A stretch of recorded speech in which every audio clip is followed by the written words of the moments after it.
On y est, c'est la fin du tournoi de Vendeuvre, dernière ronde, le matin, quelques forfaits, des gens qui ont arrêté le tournoi, je pense au moins 10 parce qu'il manquait des tables. J'avais décidé pour cette dernière ronde de me faire plaisir et d'essayer de gagner pour faire un meilleur score que mon dernier tournoi où j'avais fait 3 victoires 6 nuls, donc là j'en suis à 3 victoires 5 nuls. Je joue un jeune, 14 ou 15 ans je crois, turc, Durak Chan je crois. Qui faisait un tournoi très correct, même plus que correct, je crois.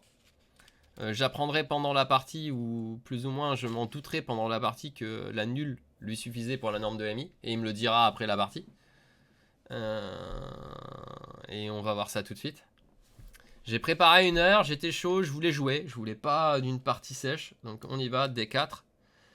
Plutôt que la Slave, où je me disais, je sais pas, s'il a envie de faire nul, il va peut-être m'échanger. Je me suis dit, on va jouer KF6. C4, E6, G3. Première surprise pour moi, non, un mode catalan.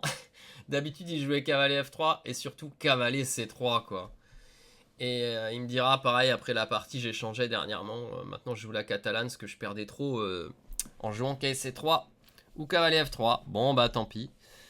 Ici, Anthony part dans une réflexion. Est-ce que je joue des fous B4 échecs? Est-ce que je joue une Benoni? Est-ce que j'envoie autre chose? Je réfléchis très longtemps. Et bon, bah là, ça me fait penser à toutes mes autres parties où bah, je réfléchis trop sur ce que j'ai envie de jouer, quoi. Donc il faut que j'arrive à cadrer un peu mieux mes choix avant le tournoi.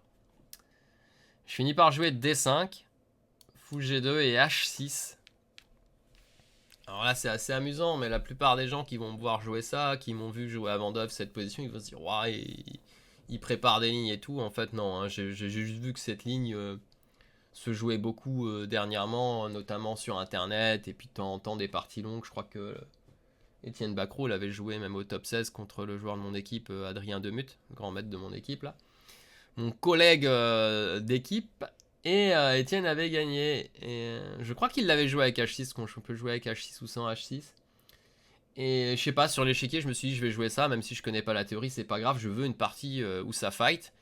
Et en général, pour que ça fight, je préfère ne pas connaître. Parce que je pense que je suis plus créatif quand je ne connais pas. Quand je connais, en fait, je me base trop sur mes connaissances. Je sais que ça c'est pas bien, ça c'est pas bien. Et je finis par jouer les trucs les plus standards sans prendre de risques. Alors que là, bon, j'ai quelques idées pour les blancs dans ces lignes-là, mais pas pour les noirs.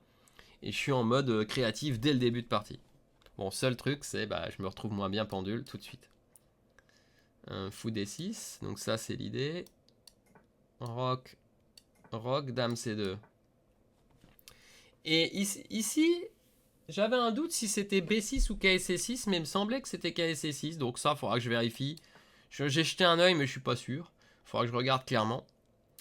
Et là, il va me jouer le coup le plus solide, KBD2, qui est logique, hein, au sens où une des idées avec KSC6, c'est qu'on veut prendre et pousser E5 pour exploser le centre. En jouant KD2, au moment où je vais prendre, il y aura cavalier prend, donc ma prise devient très très mauvaise. Résultat, je joue B6. B6 avec l'idée que s'il prend, j'ai des cavaliers B4. Et je veux jouer fou B7. Il fait A3. Et là, je réfléchis, je fais, il y a un truc qui va pas dans ta position, Anthony. C'est qu'en fait, avant, j'avais KI B4. Après A3, j'ai plus KI B4. Et là, avec A3, il menace C5 B4. Et là, j'ai compris qu'il y avait quelque chose qui n'allait pas dans ma position. Et ça m'a fait peur. Mais bon. Au bout d'un moment, je réfléchis et je vois donc cette ligne. Et je me dis, il peut jouer ça. Et je me dis, si je prends fou E7, il pousse, quoi. J'ai pas envie de jouer fou E5. Bon, j'en étais arrivé à la conclusion que j'aurais choisi cette ligne-là. Mais je pense que je suis moins bien. Conclusion supplémentaire. Ça veut certainement dire qu'ici, il faut jouer à 5. Paraît logique. Ou peut-être partir sur les coups plus standards de l'aile roi, tour E8. Préparer peut-être fou F8 aussi sur les C5. Pour pas que le fou gêne en E7. Je pense que j'ai effectué un coup un peu imprécis et que je suis un tout petit peu moins bien. En fait, lui ne s'est pas posé la question, il m'a joué B3. Le blanc reste beaucoup mieux après B3. Mais je pense que C5, je lui ai dit après la partie, c'est un manqué quand même. Je fais A5, je me dis on enlève tout de suite cette idée, il n'y a plus moyen, je lui laisse pas. Fou B2, tour 8. Et là, j'ai déjà dépensé énormément de temps, on pouvait pas imaginer. Hein. Là, à quel point je réfléchis, je cherche des idées, j'essaie de comprendre les positions. Mais bon, c'est pas un problème, je trouve que la position est sympa, je suis content, je suis bien, je me dis je vais peut-être pouvoir fighter, tout ça. Bon, je sens pas que enfin, je sens pas que j'ai égalisé, mais je me dis la position est assez intéressante. Bon, je vous ai passé une ou deux lignes, mais on arrive après dans le vif du sujet. Et là, il me joue cavalier 1. Assez vite encore. Et je me dis, mais c'est pas possible, quoi. Cavalier E1, quoi. Quand il a touché le cavalier, je m'attendais à cavalier E5. Je voyais déjà les positions. Je sais pas où j'allais essayer de faire fonctionner quelque chose comme ça. Enfin, un truc où j'attaque ce pion, où je sacrifie peut-être un D4, j'en sais rien, où je saute ici, où je prends là. Je sais pas, enfin, où je vais jouer cavalier E7 et pousser un jour. Enfin, je voyais ces positions. Il prend le cavalier, le met en E1. Et là c'est le coup que j'ai joué le plus rapidement. Je me suis dit, bon, ici, si t'as pas le droit de jouer E5, t'arrêtes tu joues même pas cette ligne, quoi. Donc j'ai joué E5. Et je me dis, allez, tu vas peut-être gagner. Il va jouer KE1, c'est triste. Il joue ça. Je prends du fou. Peut-être prendre du cavalier possible, mais j'ai pris assez rapidement. Et il jouait assez précis. Hein. Il me joue ça. Et là, je réfléchis. Je fais, ah, j'avais prévu KD4, mais je ne peux pas jouer KD4. Ceci, je joue KD4. Ça a l'air beau au début. Hein. Ceci fait dame D3. KD prend E2. Si dame E2, fou prend B2. Attention. Hop. Malheureusement, le problème, fou prend. Tour D1. Et je me disais, bah je prends E2. Mais il y a dame D3. Problème. Oups. Double attaque. Pas de solution. Je réfléchis, j'essaye de faire match fou C5, mais ça me plaît pas. Ok, C4 par exemple. Ça a pas l'air d'aller quoi. Résultat, après une petite réflexion, je finis par jouer K prend D5.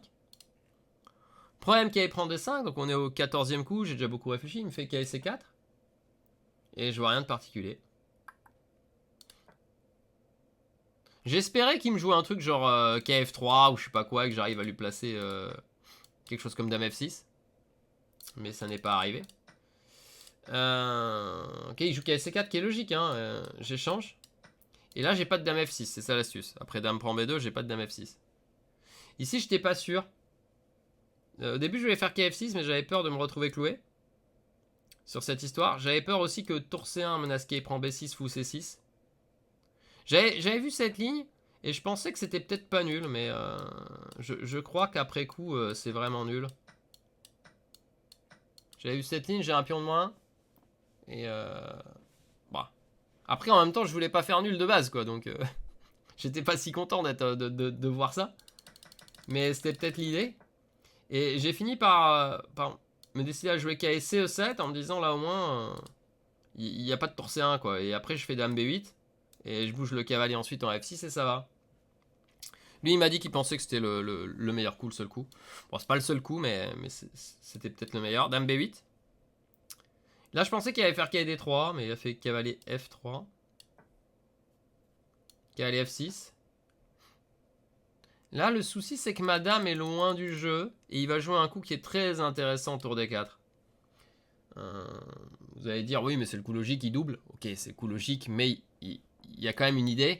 C'est qu'il va pouvoir me jouer des coups comme tour là et tour prend. Parce que ma dame est loin. Donc je peux vite me faire tactifier à l'aile droit. En fait, sacrifice de qualité peut vite me tuer. L'autre idée, c'est KE3 qui est là. Qui va arriver parce que j'ai joué KG6 pour empêcher les tours F4 ou les tours H4. Et même les K et H4. Et là, il fait cavalier E3. Et ici, c'est incroyable. Mais je m'en suis même pas rendu compte, quoi. Mais j'avais dépensé trop de temps, et là on en revient toujours au même dans ce tournoi, c'est que j'ai peut-être des opportunités, mais au moment où elles se présentent, j'ai pas de temps. En fait, il va falloir que je sois plus rapide ou plus pratique dans l'ouverture, dans les choix, et qu'après je puisse profiter de mes positions. Parce que là, il y avait un coup hyper intéressant qui était ça. Et je l'ai même pas regardé, en vrai. Parce que bah, ma position était déjà, je me dis, ouais, vas-y, il faut que je stabilise un peu, tout ça. Alors que j'ai des coups hyper intéressants, sacrifice de qualité, créer des faiblesses. C'est, ça peut être jouable, quoi. Voilà, donc je finis par jouer fou E4, qui est pas un mauvais coup, mais pas le meilleur. Bah, l'idée de fou E4, c'est tenir la case F5, paraît logique. Il fait tour C1, lui jouer très vite, hein. Je tiens à signaler. J'ai joué C5. Je dis, ouais, ma position s'améliore. Si il continue à jouer un peu trop bizarrement, je me dis, ok, s'il profite pas de la position, je peux peut-être envisager de jouer. Hein. Si un jour cette majorité-là, 3 contre 2, peut faire quelque chose, pourquoi pas. Bon, là, il va un peu calmer tous mes espoirs. Il va me jouer KC4, menace KD6. Et j'ai joué tour D7. Alors, je suppose que j'ai fait des imprécisions sur cette phase, mais je crois qu'à ce stade, j'avais 5 minutes. Hein, donc, c'était vraiment, vraiment pas bien. On échange. Il refait tour D1, je mets cavalier F6. Et là, il va jouer un coup qui va me résigner un peu en quelque sorte. Qui va me jouer A4, fixe ma structure. Et je sens qu'il veut juste jouer sur le pion B6. C'est-à-dire qu'il veut juste m'échanger le fou pour fou. Genre même cavalier E1 ou quoi. Et ensuite juste presser colonne D plus pion B6. Et attention, ça peut devenir tendu.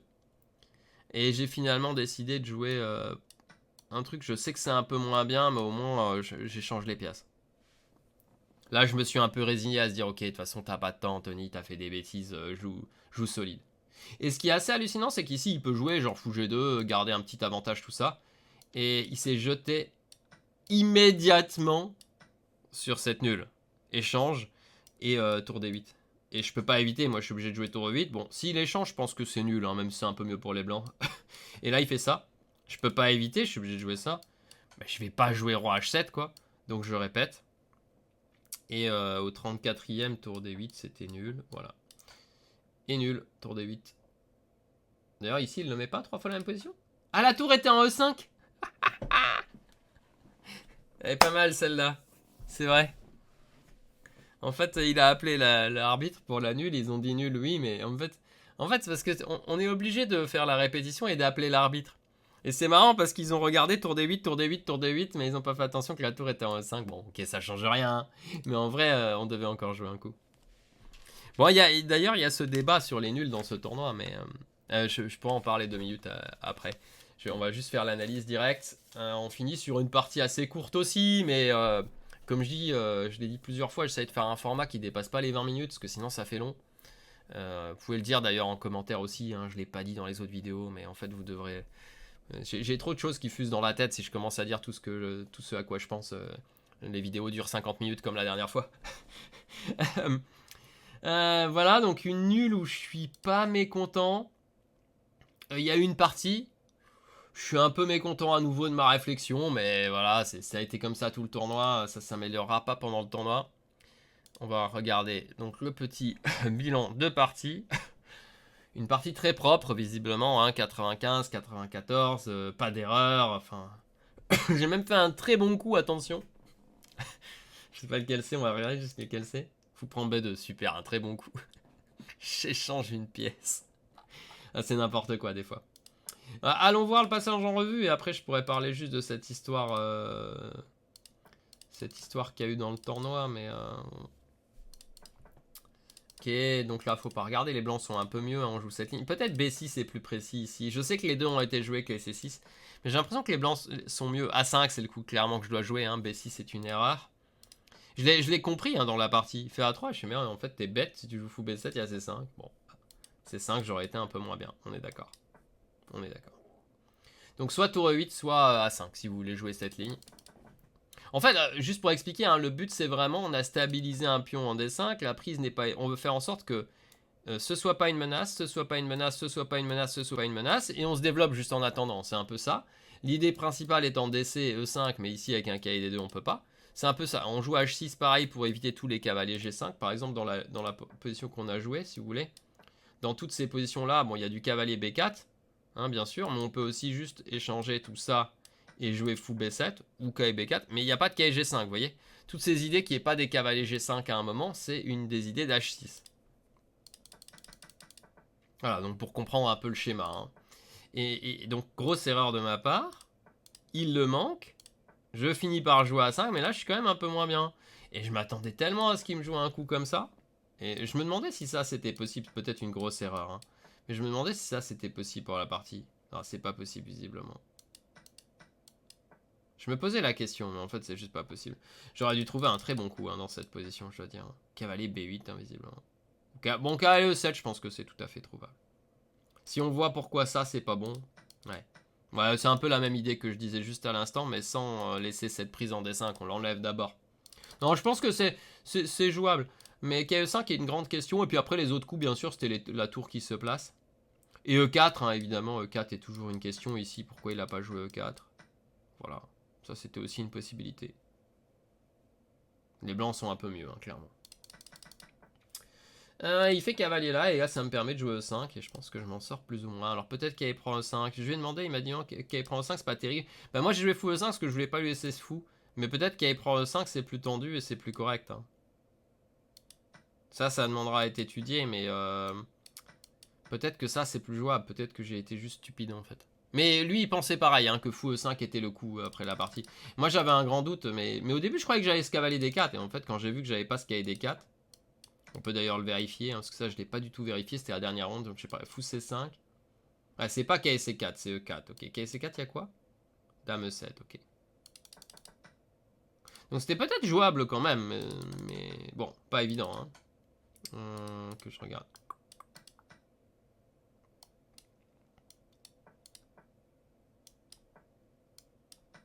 Ouais, si, cette position, je l'avais vue. Celle-ci, je l'avais vue aussi. Ouais, peut-être c'est ça que je dois jouer, hein, si je veux gagner à tout prix.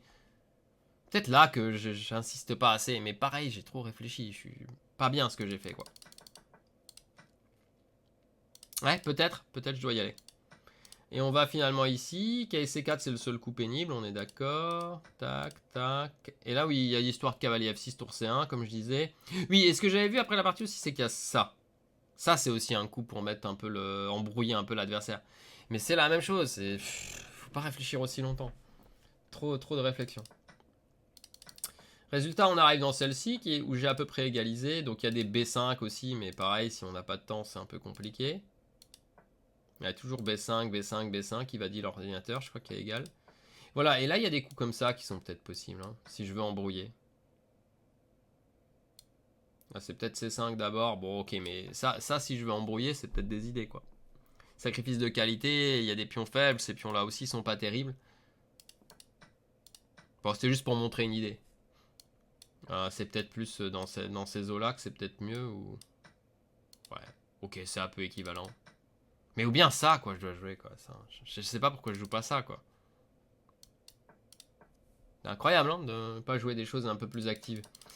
Bon, enfin voilà, juste cette histoire de temps. Et au final, vous voyez, je joue des coups un peu secondaires. Voilà, oui, une des idées, c'était ça. Hein. Je lui ai dit à l'analyse, il faudrait faire marcher un truc comme ça. Ça, je lui avais dit à l'analyse. S'il peut faire marcher un truc comme ça. Et sur ça.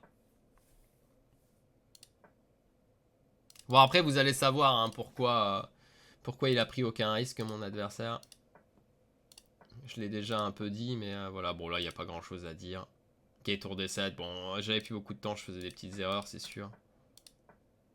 Tour D6, c'est bien. Oui. Ah oui, il y avait cette ligne, j'en ai pas parlé, mais il y avait cette ligne dont on a parlé à l'analyse. Cette histoire de tour D6 que j'ai laissé. En fait, je pensais... On pensait que ça, c'était hyper chaud, en fait. Ça. Lui, il pensait cette ligne-là. Et c'est vrai que c'est un peu compliqué. Mais peut-être les blancs restent mieux. Et moi, je me demandais si celle-ci était possible pendant la partie tour D8. Tour prend B6, tour D1, ça et dame quelque part. Mais finalement, c'est peut-être ça qui loupe dans la partie. Mais moi, je voulais essayer d'inciter quelque chose quand même avec mon peu de temps, quoi. Mais tour D6, c'est quand même bien, visiblement. Ok. Et là, il fait A4 et je me décide pour ça. Oui, évidemment, fou D5, c'était mon second coup pour éviter, en effet, tour D6. Mais j'en pouvais plus. Je me suis dit, il faut que j'arrête de défendre. Voilà, et là, les blancs sont un peu mieux, mais je pense qu'en réalité, c'est nul. Hein. Je pense pas qu'il y ait quoi que ce soit. Je pense pas que celle-ci puisse gagner, en vrai. Ah. Je pense pas que ça puisse gagner. Le roi vient. Ok, E4. Je suppose cavalier F6 ou F6. Ah, quoi qu'il est pas content F6. Hein. Ah, je supposais que c'était quand même un nul assez facile. Ah, c'est pas si simple en vrai. Je supposais que ça allait être nul assez facile, mais c'est peut-être pas si simple. Ok, je regarderai ça avec une vraie machine parce que là, c'est pas très représentatif ici. Parce que cette machine, elle nous biaise un peu les analyses. Bon voilà, et donc il a répété parce qu'il faisait la norme en fait, finalement. Donc il a quand même fait une perf à plus de 24-50, mon adversaire. Il a fait un sacré tournoi.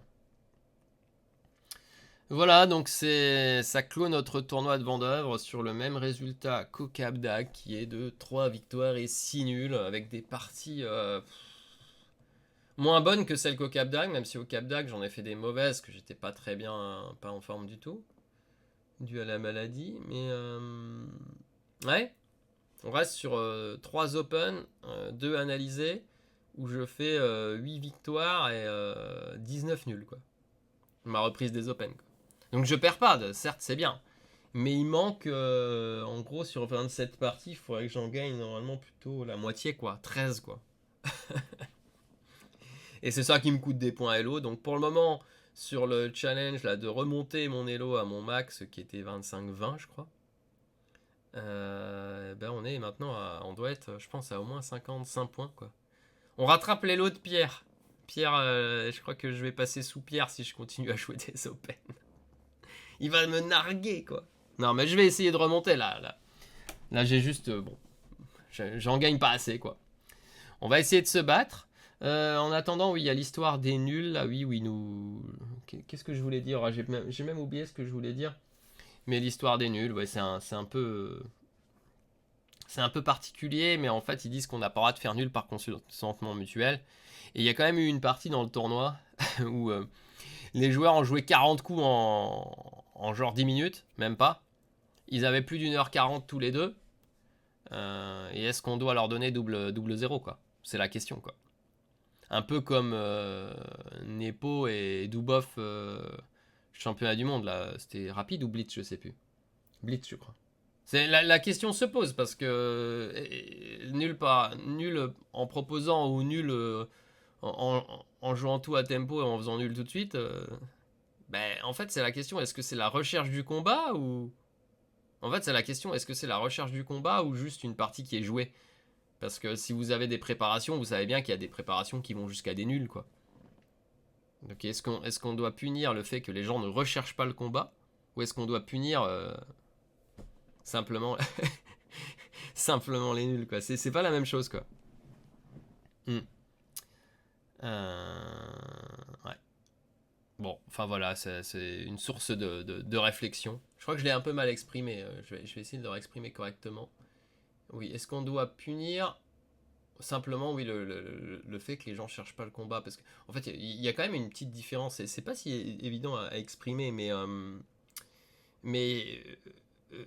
en fait, comme je disais, faire nul en répétant ses lignes, c'est pas chercher le combat, quoi. Mais en même temps, répéter ses lignes, c'est normal, quoi. Mais on va vous dire, oui, mais vu que vous savez que c'est nul, si vous cherchez le combat, vous devriez dévier avant, quoi. Vous voyez, est-ce que ça, on doit le punir, le fait de pas chercher à dévier? C'est ça la question. Voilà, là je pense que je l'ai bien exprimé. On connaît, on cherche pas à dévier, est-ce qu'on doit punir ça? Moi je pense que non, en fait. Parce que un open, pour gagner des choses, simplement, il faut finir dans les premiers. Donc de toute façon, vous n'avez pas envie de faire nul, quoi. Enfin, normalement. De base, moi, je fais beaucoup de nuls, mais j'ai pas envie de faire nul, de base. C'est pas parce que je fais des nuls que j'ai envie de faire nul. Je suis peut-être la raison, c'est que je suis trop raisonnable par moment en me disant, ah non mais ça il faut pas jouer Anthony, donc là tu continues pas. Peut-être que je devrais plus faire comme certains.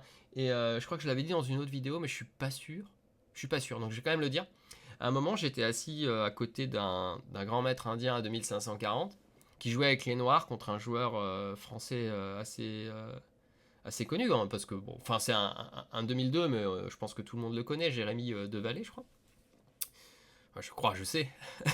Et en fait, il gagne 2200 et il aime bien les positions dynamiques, d'attaque, tout ça. Et l'Indien lui joue une Scandinave. Et donc j'étais hyper intéressé parce que je dis, bah, est-ce que je devrais pas, moi, jouer des ouvertures comme la Scandinave, essayer de gagner et tout ça? Et le GMI indien a joué assez vite.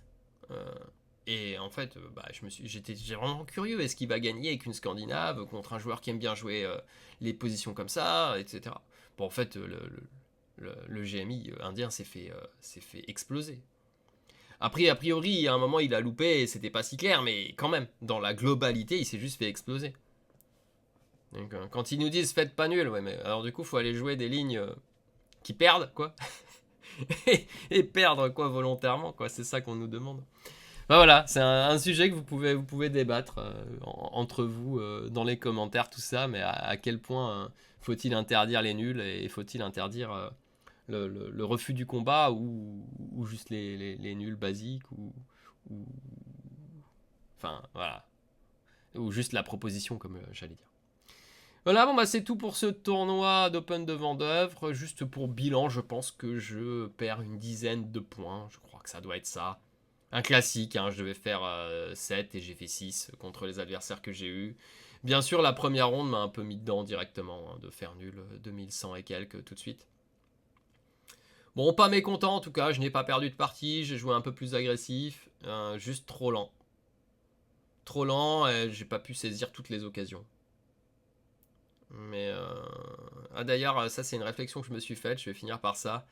Je me suis demandé si les échecs n'étaient pas maintenant devenus un jeu d'opportunités, au sens où il faut savoir saisir ces opportunités parce qu'elles ne sont pas si nombreuses en fait dans les parties. Donc est-ce que c'est pas devenu un jeu d'opportunités? Voilà, bon je dis ça, mais le prochain tournoi je dirai autre chose, hein, parce que ça se passera mieux ou ça se passera de manière bien pire. Voilà, donc le prochain grand tournoi, c'est le tournoi de Capelle-la-Grande que je commenterai normalement. Là, les vidéos, je les ferai pendant le tournoi, sauf peut-être s'il y a double ronde. J'ai pas regardé exactement le programme. S'il y a double ronde, on verra. Mais je pense que je pourrais les faire le soir. De toute façon, des 20 minutes, 30 minutes, ça va. Pas de souci. Et je ferai d'autres vidéos, peut-être impression aussi, qu'on rajoutera dedans.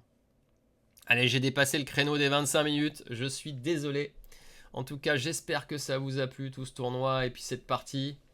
Et puis je vous retrouve au prochain Grand Open qui sera l'Open de Capelle. Et j'espère en trouver avril, mai, juin aussi d'autres. Et on va essayer de remonter notre classement. Et d'aller chercher, pourquoi pas, une victoire d'Open un jour. Même si là, ça paraît très loin. Mais ça peut vite tourner, hein. Il suffit de retrouver la confiance, jouer plus vite et être meilleur en calcul. Et on pourra le faire. On y croit en tout cas, il faut y croire, hein. De toute façon, si on ne croit pas, on n'y arrive jamais. Allez, une bonne journée à tous, à bientôt, prochain tournoi. Et puis bien sûr, n'hésitez pas à commenter, liker et vous abonner. Faites-le, hein. Ça nous aide grandement. Parce qu'on n'est pas très visible sur YouTube, ce serait bien que ça s'améliore. Merci d'avance, à bientôt, bye bye.